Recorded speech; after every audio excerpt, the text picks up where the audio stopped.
오늘 말씀부터 23장 8절까지 예레미야의 9번째 예언의 말씀입니다. 이 말씀은 남유다의 마지막 왕이 시드기야 때를 배경으로 삼고 있습니다. 시드기야 9년 바벨론의 느부갓네살 왕이 예루살렘을 향하여서 제3차 침공을 감행합니다. 그의 군대는 예루살렘을 외워쌉니다. 이때 시드기야는 예레미야에게 사람을 보내어 기도하기를 청합니다. 1, 2절의 말씀을 보며 여호와께로부터 예레미야에게 말씀이 임하니라. 시드기야 왕이 말기야의 아들 바스훌과 제사장 마아세야의 아들 스바냐를 예레미야에게 보내니라. 바벨론의 느부갓네살 왕이 우리를 치니 청컨대 너는 우리를 위하여 여호와께 간구하라. 여호와께서 혹시 그의 모든 기적으로 우리를 도와 행하시며 그가 우리를 떠나리라 라고 말합니다. 평소에 예레미야의 말을 듣지 않던 시드기야입니다. 그가 느부갓네살 왕이 침공해 오자 사람을 보내어서 예레미야에게 기도해 달라고 요청하고 있는 것입니다. 그는 바스울과 스바냐를 예레미야에게 보내며 자신의 말을 전합니다. 바벨론 느부갓네살이 침공해 오니 우리를 위하여서 하나님께 간구해달라. 평소에 예레미야의 말에 대해서 눈 하나 깜짝이지 않던 시드기야입니다. 그가 급하기는 급했나 봅니다. 그런데 그의 요청을, 그의 말을 잘 보면 그의 믿음의 상태가 어떠한지를 알 수가 있습니다. 그는 이렇게 말합니다. 혹시. 그는 어떻게 하나님을 찾고 있습니까? 혹시나 하며 찾고 있습니다. 시드기야는 하나님에 대해서 알고 배웠던 사람입니다. 또한 왕이기에 가장 소중한 자유를 어떻게 이스라엘이 예루살렘에 성취하였는지 알고 있습니다. 그런데 그가 어떠한 마음으로 하나님을 찾고 있습니까? 혹시나 하는 마음으로 찾고 있습니다. 자신이 듣고 자신이 알고 있는 하나님이 혹시나 일하실까? 그게 시드기야의 신앙의 모습이라는 것입니다. 이 시드기야의 모습을 통하여 우리의 신앙의 모습도 볼 수 있습니다. 내 자신이 분명한 고백으로 하나님을 믿지 못하고 그저 들어서서 알고만 있는 하나님이라는 것입니다. 그래서 마치 혹시나 하고 예레미야에게 사람을 보낸 시드기야처럼 분명한 믿음이 없이 그저 막연하게 복을 바라며 교회를 다니고 예배를 드립니다. 우리의 모습이 이와 같아서는 아니 됩니다. 분명한 믿음의 고백과 확신으로 구원에 대한 올바른 지식으로 하나님을 우리는 믿어야 한다는 것입니다. 그래서 선조들의 하나님이 나의 하나님이요, 성경 속의 하나님이 지금 나와 함께 하시는 하나님을 분명히 고백하고 믿음으로 따라야 한다는 것입니다. 시드기야는 그러한 믿음으로 나아가지 못합니다. 혹시나 하고 하나님이 도와주면 그만이요, 도와주지 못하면 또 어떠한 무언가를 찾아야 되는 그러한 믿음으로 지금 나아가고 있다는 것입니다. 이러한 시드기야의 요청에 예레미야는 기도하는 것이 아니라 하나님의 심판의 말씀을 여전히 선포합니다. 이 말씀을 보면 느부갓네살의 군대가 예루살렘에 침공하지만 그들에 의해 그들이 예루살렘이 멸망하는 것이 결코 아닙니다. 5절의 말씀부터 보게 되면 하나님의 손이 그 손을 들어서 예루살렘을 치고 있음을 말합니다. 유다의 군사들은 손도 못 쓰고 쓰러지며 전염병으로 죽고 맙니다. 마치 예수의 4장에서 나와 있는 예언처럼 그들의 백성의 3분의 2는 전염병으로 죽고 3분의 2는 칼에 의해 죽으며 3분의 2는 포로로 끌려가 그곳에서 죽게 됩니다.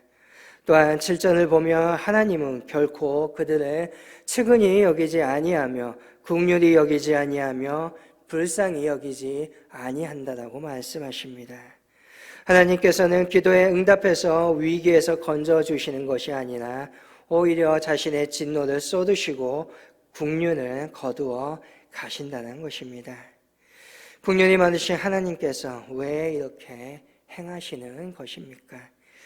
시드기야가 유다 백성이 여전히 하나님의 뜻에 순종하지 않기 때문입니다.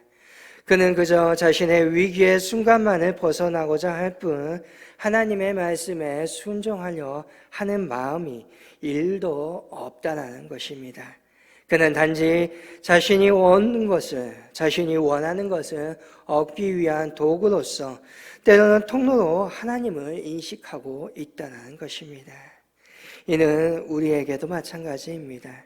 우리의 기도에 응답하지 아니하시면 그 이유가 무엇이겠습니까? 하나님께서 자비가 없어서가 아닙니다.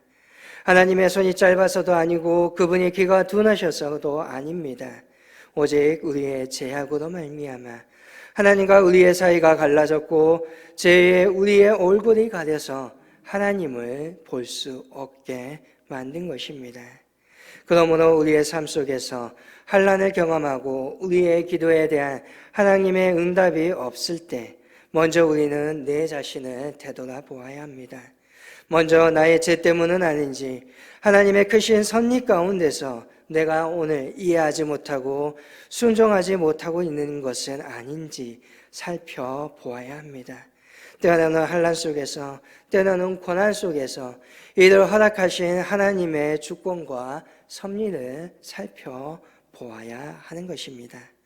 내가 해야 될 것이 무엇인지를 살펴야 합니다. 만약 내가 죄로부터 말미암아 하나님과 우리의 사이가 멀어졌더라면 그 죄가 내 얼굴을 가리워 하나님을 보게 하지 못하였더라면 그 죄의 길에서 우리는 떠나와야 합니다. 되돌아서서 하나님의 길로 의의 길로 다시금 되돌아와야 합니다.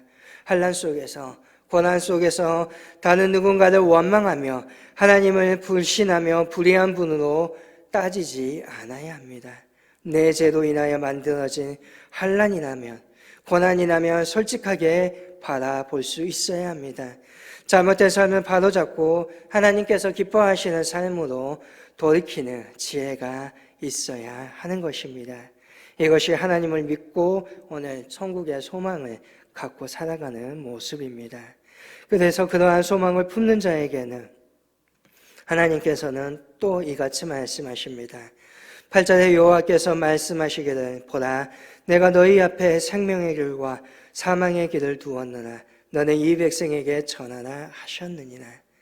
하나님께서는 늘 이스라엘 백성들에게 선택할 것을 요구하십니다. 그런데 이스라엘 백성들은 생명의 길이 아닌 사망의 길을 선택합니다. 왜냐하면 그들은 끝까지 하나님의 말씀을 신뢰하는 것이 아니라 자신들의 생각을 의지했기 때문입니다. 그자를 보면 그들이 살 길은 바벨론에게 항복하는 것입니다.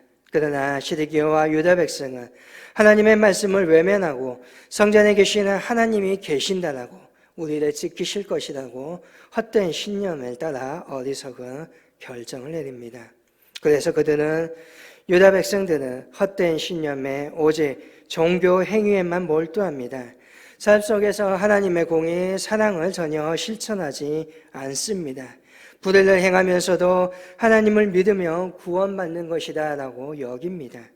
이러한 유다 백성들을 대해 하나님을 대적이 되시겠다라고 선포하십니다. 오늘날에도 하나님의 말씀이 아니라 우리의 헛된 신념에 따라 신앙의 생활이 아니라 종교 생활하고 있는 사람이 얼마나 많은지 모릅니다.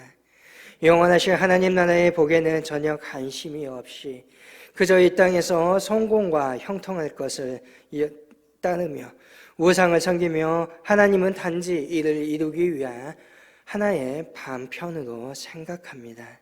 어느 시대를 막론하고 진정 들어야 할 것은 우리 하나님의 말씀입니다. 이 시대라면 더욱더 그렇습니다.